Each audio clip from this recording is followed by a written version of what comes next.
Hello, Vineyard family and friends. Pastor Brett here with some concluding thoughts as we close out our Relate sermon series, where we have been discussing what it looks like to build healthy, Christ honoring relationships. One of my favorite childhood games was Mousetrap. Do you remember that game?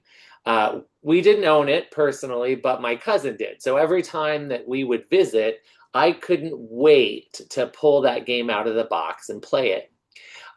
Before you could play, you had to build the mousetrap. This included all sorts of pieces, gears, and gadgets that came together to form a structure about a foot tall. Honestly, building the trap was almost as much fun as playing the game itself. Once the trap was built, the game began. Players moved their mice around the board toward the cheese. Suspended above the cheese was a cage, and when a mouse reached the cheese, it was time to see if the trap would work. You would release a steel ball at the start of the trap, setting off a chain of reactions of gears and moving parts. If everything had been assembled correctly, the cage would slowly descend and capture the mouse. It was great when the trap worked, but it didn't always work. Sometimes a piece was misplaced, other times a trigger was missed, causing the whole process to stall. When that happened, we had to go back, figure out what went wrong, and make the necessary adjustments. In many ways, that's what building and maintaining a healthy, God-honoring relationship looks like. As we discussed at the beginning of this series, God created us for relationships. They are part of His design for our lives. Building relationships can be exciting and rewarding. Like Mousetrap, there are many components and unique nuances that contribute to healthy connections and meaningful community.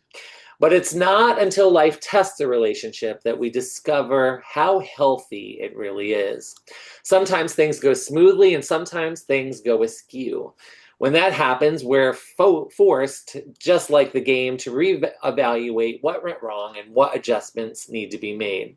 Healthy relationships require intentionality, determination, hard work, and stewardship. Relationships are God's gift to us, just like our skills, our abilities, financial resources, and possessions. God owns them all and entrusts them to our care. Relationships are no different. We are called to steward them well. In the Gospel of John, Jesus gives this command: love one another as I have loved you, and so you must love one another. By this, everyone will know that you are my disciples if you love one another. This is more than a suggestion, it's a command. And it requires stewardship because Jesus is saying that the way we love others represents Him to the world. That's a big responsibility.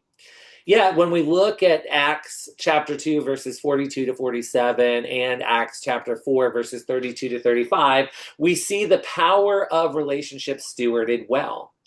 The early believers loved, served, and cared for one another, and God added to their number daily those who were being saved.